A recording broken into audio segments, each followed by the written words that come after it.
Hey guys, can you please put pluses that you can see slides? Okay, very good. Okay, how are you doing, guys? I hope you're all well and enjoyed the recent spike up in all prices.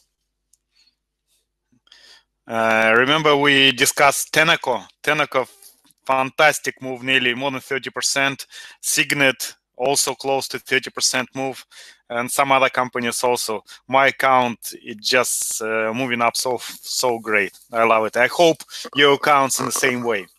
All right, tonight we're going to look at the company which we already discussed last year. We had a masterclass in June 2018.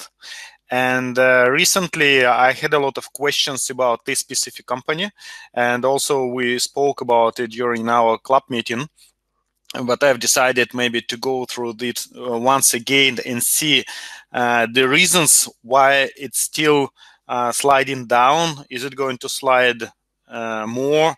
Do we have to keep this company? Do we have to buy more of this company? What should we do? So, and that's why I've decided to analyze this company once again and see what I come up with.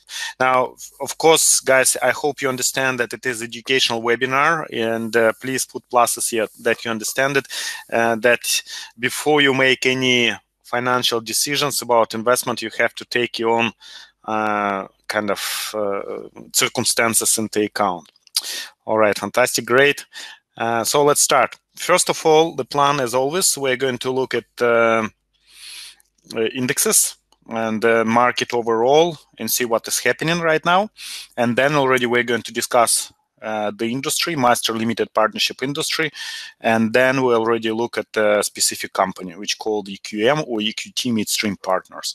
And then we identify possible trading strategies or investing strategies. And then whatever questions we have, we'll discuss them as well. All right, Dow Jones. What's happening with Dow Jones? We can see that we had a couple last days quite a good move up, and you can see 3 days ago it was actually opened with a gap up. And currently, right now, we at the same level which was last October in 2018. And also twice we touched that level in June and here in July of this year. And of course, most likely is going to be a resistance. So we might see it tonight or maybe in a couple nights that it's going to be bounced off that. Of course, it can break through, same as it before. So you see this spike where it's tested those levels and then slide it down again. And easily we can expect that the prices bounce back. And if we look at the slower, a smaller trend to our trend, so we can see that those waves, so we can expect easily that it can go to 26,500 somewhere in those areas. Okay, easily can go. And if it breaks through that level, so first of all, probably it's going to be this support, 26,400, whatever was a resistance becomes a support, or if it breaks through, so it might return to the same level of 25,480 somewhere in those areas. So it's quite easily.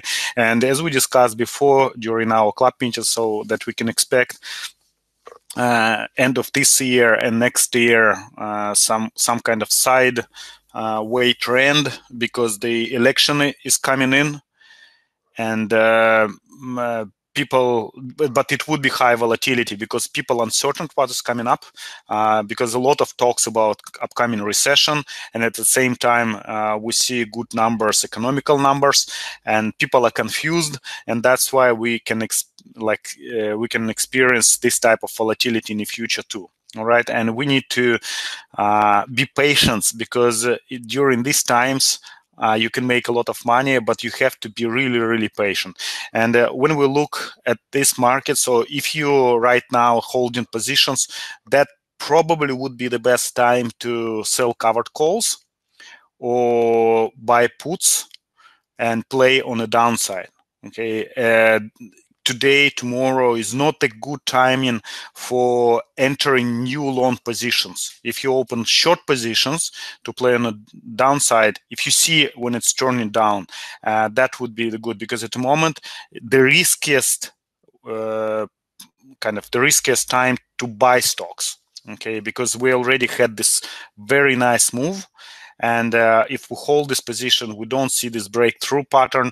It's much better if we stay calm and wait until the market bounce back. Okay, this is about Dow Jones. If we look at S&P 500, similar type of situation. Although we already broke through the previous highs, and we broke it through with a gap, and at the moment we're going towards the highest point in history, which was in July of this year. Okay, so it might reach it, but also before it does, it might like pull back a bit and complete this wave. Okay, it's like small wave 1, 2, and it's a third wave, so we can easily see it again returning back to the previous resistance, so which is now might become a support. Okay, and then if it breaks through that, we can expect back to the same level. So very easily at the moment we can see that indicators in the neutral position, so it might go both ways, a bit higher or a bit lower. That's a 1 hour trend, but if we look at the daily chart, so all indicators in overbought situation, most likely is going to go down. And especially we see that 2 days ago it was kind of dodgy, then the market opened higher last trading session and then went down. So all the session it was moving down. Okay, that would be concerning Standard & Poor. And if we look at Nasdaq, in Nasdaq we can see that index already kind of start turning down. So we can see that 2 days ago was small red candle. Last night it was a bigger red candle.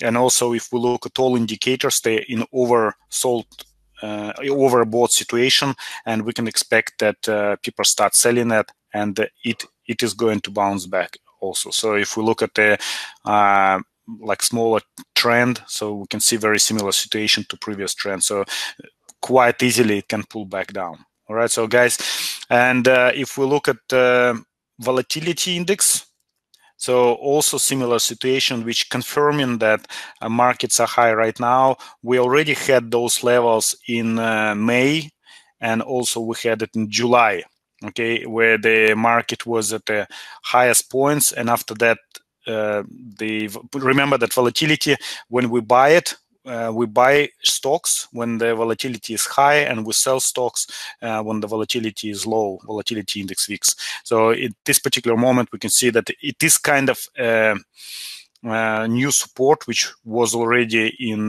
May and in July. So then it's broke through, it becomes a resistance. So it might bounce from that level as well. And we can see, especially it was a dodgy last night, so easily can go back to 21 point, okay, somewhere there. And of course, when the volatility VIX goes up, it means that the market goes down. All right, and also we can see it here that it's in over